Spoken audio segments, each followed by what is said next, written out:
зарцуулсан байсан тухай дарсанд нь уцаах юм шиг нэгээд миний утсыг эргүүлж өгөөд нөгөө Facebook дөнгөж хакерт уулчлаа. Миний данснаас мөнгөчж байгаа байхгүй. За сүүлийн үед иргэд захимаар үлдэгдэж байгаа болон бусад төрлийн залилангийн гэмтэргийн хохирогч болох тохиолдол нэмэгдэж байгаа. Тэгвэл бид энэ удаа иргэдэд сэрэмжлүүлэх үүднээс энэ төрлийн гэмтэргийн хохирогч болсон 2 иргэдэд ярилцлаа.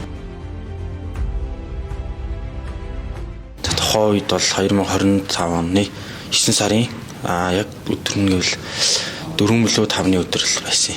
9-10 цагийн үед таксинд яваад энэ хорооллын одоо тэр хойтлын зам дагуу нэг 2 залуу гараар өрж исэн. Тэгээд тухайн 2 залууг аваад хаа өрөх вэ гэтэл юу гимтэл орё гэд. За гимтэл хүртэл явж байгаа нь уцаар ч нэг ганц яриад туу гэд. Надаас уучлаа. Тэгээд би уцаа өгөөд миний утсаар нэг хүн рүү залгаад ингээд спикер дээр нь тавьсан ингээд залгаад дуудаад байгаа нь сонсогдоод тэгтээ тэр нь уцаа авахгүй байгаа юм л да. Тэгээ уцаа автал нэрч юмэрчээгээд нэг 2 хүүхэд л байсан л да. Ер нь надын үеийнхлах.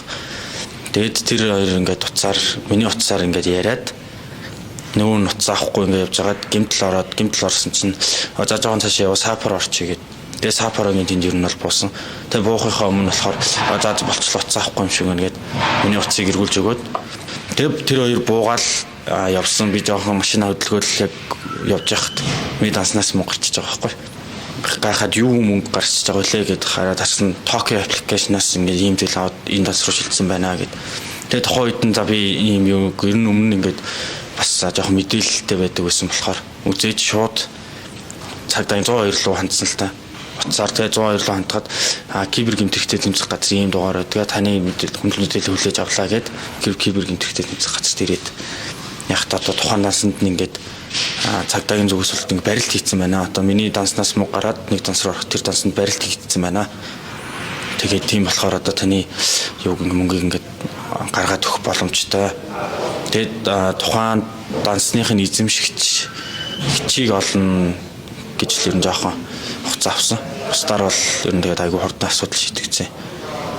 Тухайн үйл явдал болох үед одоо өөрөө ч утсыг авсан яг тэр хугацаа хэдий хэрэг хугацаа байсан бол за орой тэр чин төгжрөлгүй байсан гэхээр нэг 20-30 минут юм уу? 20-30 ч бас нэг 20 минутын дотор л одоо тэр хороодлын хотлоос сапар орох хооронд л энэ айгүй хурдан тэр миний утсыг аваад хаана ингээд утсаар хүн рүү яриад дуудаад байгаа сонсогч байгаа мөртлөө тэгээд л өөр юм хийгээл яваад байсан болж таарсан л та. Тухайн үед яг өөрийн данснаас гарсан мөнгө нь хэдэн төгрөг байсан юм бэ? 499 мянган төгрөг. Ер нь яг 500 хавцаа. Тийм Tokyo application-аас тэгж зээл аваад өөр данс руу таталт хийсэн байсан. Би өөрийнхөө утсыг тэр хүнд ингээд ямар хүн гэдгийг мэдэхгүй ашиглуулснараа ер нь бол миний бас айгүй буруутай үйлдэл байгаа. За бүр ингээд өөрөө итгээд ингээд өгцөн тохиолдолд бол цаг алдалгүй цагдаагийн байгууллагын 102 дугаарт л ер нь яаралтай мэдэгдэх шаардлагатай юм билээ. Дадад тохиолдсон хэрэг гэх юм бол энэ оны 2025 оны 9 сарын дундуур 15-ны орчим байсан баг. Яг орой гэртээ ирэхэд бол яг ажлаа тараад 7 цаг үед гэртээ Facebook хаад хэвтчихсэн чинь манай багын найз надад чат ütсэн. Тухайн шатанд болохоор яг сайн уу найзаг хутгатаа орж ирээд тухайн найзтайгаа би ирэхэд ойр зургийн маяг ярилцаад чатлаад 5 төвшин шаардсан чинь манай найз надаас мөнгө гуйсан. Найз нь ингээд зээлээ хачаад буцаагаад өгөө яаралтай нэг сайн амс төгөөл өгөөч гээд. Өнөөх удаахгүй цагийн дараа буцаага эргүүлээд өгчнө гэдэг тэгэхээр би найзтай итгэхэд өгөхөд шилжүүлсэн. Гол нөгөө нэг тухайн данс нь болохоор яг өөрөх нь биш өөр данс байсан л да. Тэрийг ерөнхийдөө ямар данслыг асуусан чи ерөнхийдөө нөгөө нэг зээл хаах хүний данс шүү. Шууд над руу хийчихээ найз нугасаа өөрөө шууд мэдчихэж байгаа гэдэг тэгэхээр шууд шилжүүлсэн байхгүй юу. Тэгээ мөнгөө дөнгөж шилжүүлчихэл нэг 5 секунд дараа 10 секунд дараа манай зөөрөө над руу залгасан дугаараасаа. Тэгэхээр өнөөс нь мөнгөж хийцдэг гэсэн чинь юу яриад байгаа юм нээс нөгөө Facebook-д дөнгөж хакерт болчлаа. Мөнгө бол битээ ингээд өгөөрэй гэж хэлэх гэж залгаж байгаа чинь тэгэхээр яахаа мэдхээ болоод өгөхөөр шууд 102 дугаар залгасан л да хамгийн түрүүнд.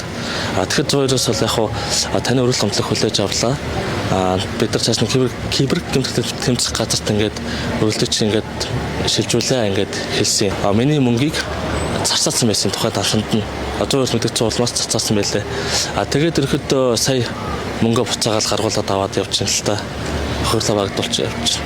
Яг л манай эзэн чаталтыг тэр хэмээг гэх юм уу одоо үг үсгэн яг л адилхан дураж бичиж байгаа байхгүй юу. Яг уусаа мэдээж хакерцал юм чинь мэдээж чатыг уншиж байгаа бол бүтэн чатыг яг л адилхан бичсэн юм. Ялах боломжгүй л байсан л да. Тухайн өөрийн чинь дуудлага өгснөөс одоо яг хэрхэн шийдэх хүртэл хичнээн одоо хоног хичнээн сар болсон бэ? Нэг сар гарны хугацаа юм уу? Сар 10 хоногийн хугацаа л өнгөрсөн байна. Яг миний яг ойлгосноор л яг хугацаа гэдэг маш чухал юм байна. Энэ ийм үрдэг төрөл хэрэг дээр яг ерөөдөө 5 минут 10 минутын хугацаа алдчихсан бол мэдээж өөрөө нөгөө нэг мөнгө шилжүүлэлт нэг худдгүй шүү дээ. 5 секунд 10 секунд цацуулаад мөнгө шилжүүлж байгаа учраас яг тухайн тариуд нь яг дуудлага мэдээлэл өгөө цагдаа хандах юм бол айгүй боломжтой л гэж харсан. За иргэдэд хандж хэлэхэд ерөнхийдөө яг Facebook-ээр одоо чатаар шаатлаад мөнгө шилжүүлдэг асуудал төр нэлээд хянуур хандахгүй болвол ерөнхийдөө ийм үйлдэлийг маш их болсон юм байна. Тэгээд мөнгө шилжүүлэхдээ заавал нэг баталгаажуулаад одоо нухай хүнрийнхээ дугаарлуун залгаж ярьдаг ч юм уу эсвэл одоо ихтер нөхрийнхлүүн залгаад танай нөхөр ч юм уу нү биш үү гэдэг бол авалж асууж ирсэн мөнгө шилжүүлэхээр юм байна гэж ойлгож авсан да.